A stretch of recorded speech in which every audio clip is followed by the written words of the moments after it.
We have oversimplified. I'm officially on the oversimplified bandwagon. And we have World War II. Okay.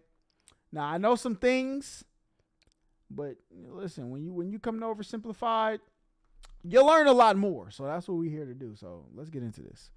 This video was made possible by Skillshare. Shout out Skillshare. Churchill was a man with many talents. He was an artist, a butterfly enthusiast, and he had an unpublished manuscript about aliens. Clearly, he was a man with an insatiable thirst for knowledge. Okay. Maybe he could have loaded up his computer and logged onto Skillshare. My man got a pear instead of apple. An online learning community with more than 19,000 classes in design, business, technology, and more. Perhaps he was considering a side career in fashion, but didn't know where to start. On Skillshare, he would find courses in fashion design and garment construction. Or if he wanted to learn app design, improve his photography, or just how to make a really good quesadilla, he would have found courses for all of these and more on Skillshare. Skillshare gives you access to high-quality classes taught by genuine experts working in their field. I might need to hop on Skillshare. I work heavily with animation, and I was... Look, I'm downloading Skillshare. I'm going to need it for photography or videography. I need that. Genuinely blown away by the number of really useful courses available to me. Like this class full of tips and tricks for creating vector art, or this one for creating character walk cycles. For an annual subscription, Skillshare is under $10 a month. $10? And if you'd like to try it out first, then I've got a deal just for oversimplified viewers. The first 1,000 people to use this link, which can be found in the description, will get their first 2 months of Skillshare for just 99 cents. Be sure to try it out using the link in the description and learn something new today. Now, without further ado, it's 1902. A young man by the name of Benito Mussolini moves from Italy to Switzerland to avoid military service. Okay. He gets big into socialism, working for trade unions, writing for socialist newspapers, advocating a violent overthrow of European monarchies, the whole shebang. This gets him in a bit of trouble with the Swiss police, so he gets arrested, sent back to Italy, set free, returns to Switzerland, is arrested again, goes back to Italy again, completes his military service after previously avoiding it, and then after a brief stint as an elementary school teacher, he finally returns to work as an avid socialist. His speeches and journalistic abilities made him famous among Italian socialists. He was anti-war, so when Italy colonized Libya in 1910, he rioted and got arrested. Then World War I came along, and once again he protested Italy's involvement. But then he thought, wait a minute, this war could bring about the social climate needed to overthrow European monarchies and bring about the socialist revolution everywhere. And suddenly he was pro-war. But his fellow socialists didn't like his new pro-war stance, so they kicked him out of the party. So then he said, you know what? I'm done with socialism. We need something new, not based on class divisions tearing us apart, but based on unity through nationality. We'll conquer the Mediterranean and reunite all Italian peoples, just like the days of the Roman Empire. I'll call it fascismo, and it will guide the Italian nation to greatness. That's all well and good, Mr. Mussolini, but what kind of haircut am I giving you? Let's go with... bold. If I hear any jokes in the comment section, man, you're done. You're getting blocked.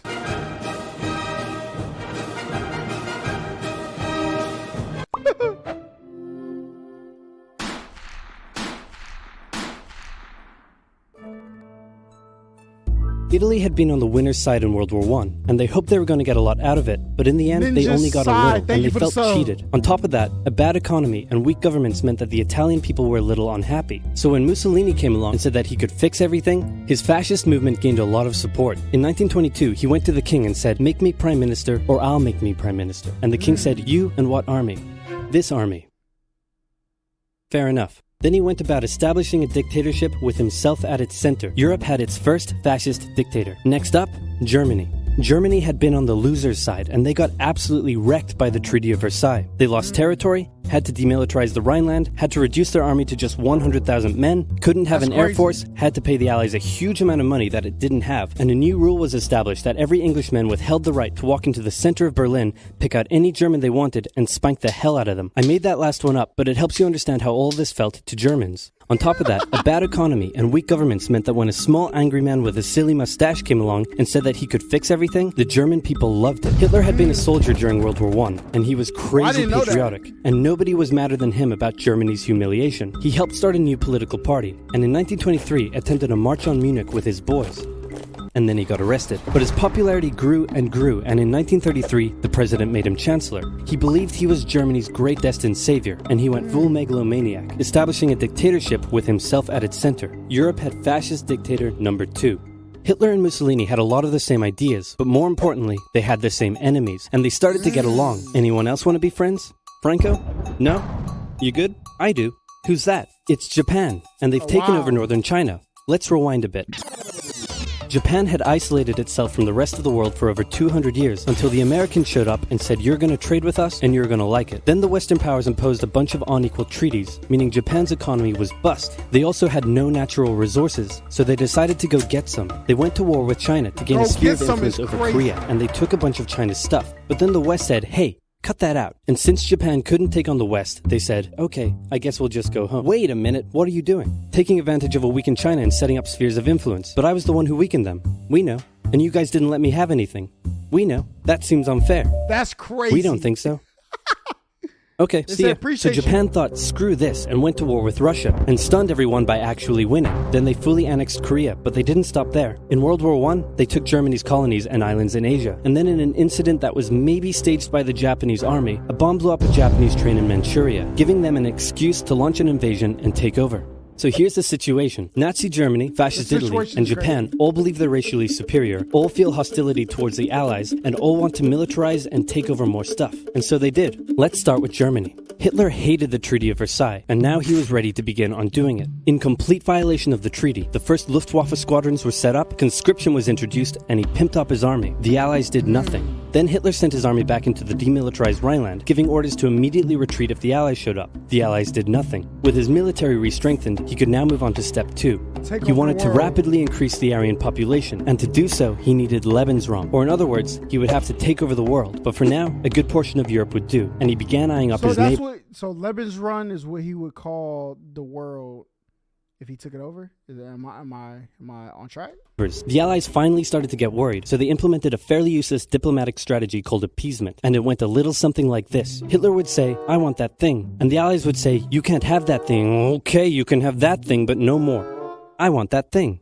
And repeat. In 1938, Hitler's army marched into Austria and just took it, with no resistance. Boom, this is Germany now. Next, he demanded to be given the Sudetenland, an area of Czechoslovakia with many ethnic Germans. The Allies held a meeting with Hitler in Munich and said, look, we're going to give you what... Hang on. This meeting is about my territory. Shouldn't I come to the meeting too? No, you're good. Anyway, we're going to give you what you want. Really? Yeah. Just like that? Yep. What's the catch? Just sign this piece of paper promising you won't invade the rest of Czechoslovakia. Okay. Then Chamberlain returned home victorious, waving his signed piece of paper in the air, declaring crisis to be averted and the continuation of world peace. And we built a statue of Chamberlain in his honor, and every day on the 30th of September we celebrate Chamberlain Day. Hitler's invading the rest of Czechoslovakia. What? He's invading the rest of Czechoslovakia. Oh. You lied to me. What do you expect? I'm Hitler. Not to be outdone, Mussolini also wanted to get in on the action. He thought to himself, isn't there a not yet colonized nation somewhere which is so underdeveloped that the people would be defending themselves against our tanks with literal bows and arrows and wooden spears? Oh, there is? Fantastic. And so he took it. Italy also wanted to control the entrance to the Adriatic Sea, so they occupied Albania. Then, in another incident which was maybe staged by the Japanese, gunfire was exchanged by Japanese and Chinese troops at the Marco Polo Bridge, and the Japanese launched yet another invasion against China. They swept through Beijing and Shanghai, and then advanced through the Yangtze Valley to China's then capital, Nanking. It was here that saw the worst of Japan's shocking atrocities committed against the Chinese people.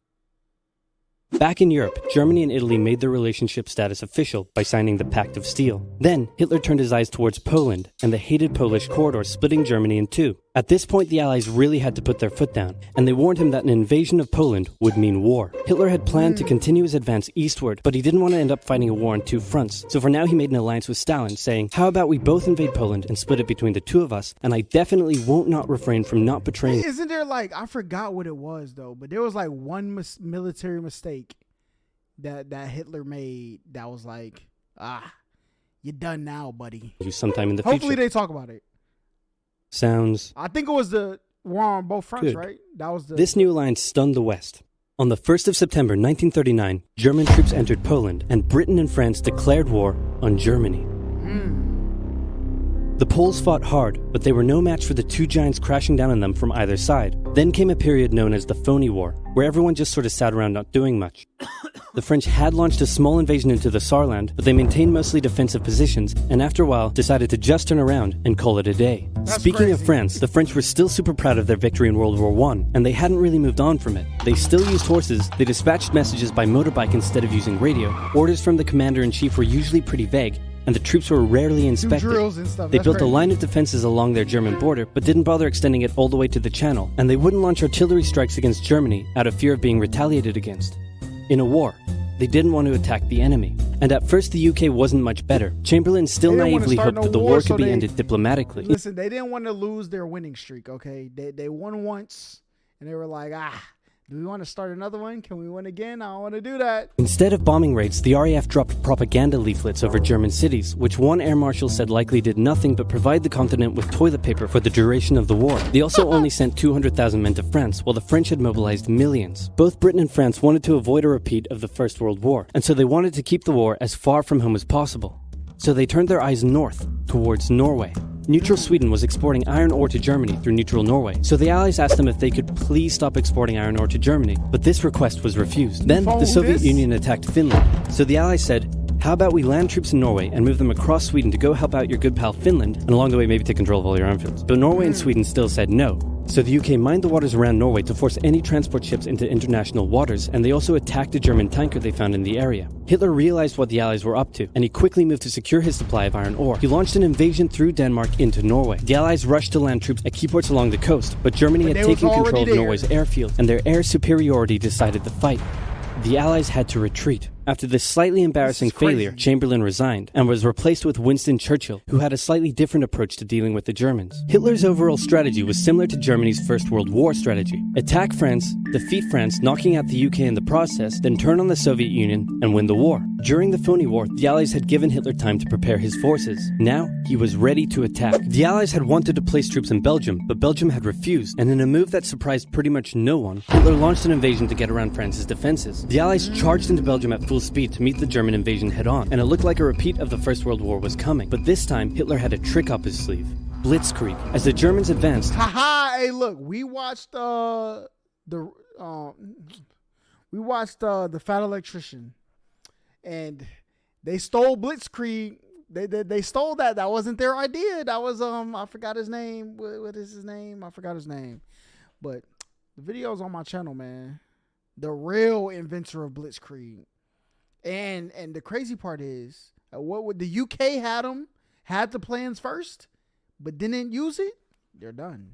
They sent thousands of refugees westward, slowing down the Allies. Then, to the south, the French had left the Ardennes, an area full of hills and forests, pretty underdefended because they thought it was naturally impenetrable. Well, the Germans were about to penetrate it with everything they had. They smashed 50 Wehrmacht divisions through and encircled the Allied armies at lightning speed. The best of the Allied forces were now trapped. The Germans squeezed in from all sides, taking out France's best armies and nearly wiping out the British too. But they managed to make a desperate last-minute escape at Dunkirk, with British civilian ships even making the perilous journey to bring their young men home. With most of the French forces depleted, the Germans breezed through, taking Paris, and France fell. What the Germans couldn't do in World War I, Hitler had done just like that. Hitler hoped that with the fall of France, the UK would also lose hope and sue for peace. But quite annoyingly, it didn't, and he needed to secure the Western Front, so he tried to force them into submission with mind games. The UK were now all alone, and Hitler wanted to emphasize that. First of all, just before France fell, Italy finally declared war on the Allies, making the UK's situation even worse. Next, instead of just occupying all of France, Hitler occupied the coastal areas for defense, but allowed France to continue its existence as a German puppet state. This way, it looked like the UK's old ally had decided to switch sides. Hitler also hoped that the UK wouldn't attack any of her old allies' navy bases or colonies in Africa, giving Hitler an extra line of defense to the south. But the UK made sure to respond to this by sailing down to France's navy base in Algeria and wrecking a bunch of ships. So have at it. Hitler then began laying down plans for an invasion of Great Britain. Before German troops could land on British soil, he would first need air and naval superiority across the Channel. Waves of German bombers came, while the completely outnumbered RAF worked bravely around the clock in an attempt to quell the German attacks. At first, the Luftwaffe targeted British ports and coastal facilities. Then it attacked RAF bases, crippling the RAF's ability to defend the nation. And it looked like Hitler's Great British invasion was coming. But then, Churchill ordered a small, pretty insignificant bombing raid over Berlin. It didn't do much damage, but Hitler was furious, and he immediately ordered the Luftwaffe to refocus its attacks on civilian targets in London. Children were sent off to the countryside, away from their parents to avoid danger, and frequent trips to air raid shelters became a daily occurrence. Like, imagine being part of this time in history. I wouldn't even know what to do with myself. And it's surprising that so much stuff, like architecture, survived this time period. That's crazy. London was right there, and they were in a air battle with German forces that was out here cooking. But British morale held firm. Smiling, knitting, lounging casually, these people have balls of steel. This refocusing on London also gave the RAF breathing space to reorganize, so Hitler kind of shot himself in the foot there. Just the foot for now. Finally, the Luftwaffe sent one massive all-out attack on London, and the RAF successfully repelled it, destroying many of the German aircraft and placing air superiority firmly in British hands. Hitler's invasion had to be postponed, but the bombing of British cities continued for some time. Yo, we gotta get to part 2, because we know at some part Pearl Harbor is gonna happen, and you know America gonna be like, "What's going on? We in here? All right, let's get lit." But yo, oversimplified be cooking, man. But shout out to the fat electrician, all right, because the fat electrician put us on game about Blitzkrieg, okay, and what was actually going on. But that's why these are like the oversimplified version. You know what I'm saying? You get the skeleton, then you get the meat and bones later. Something like that. You know what I'm saying?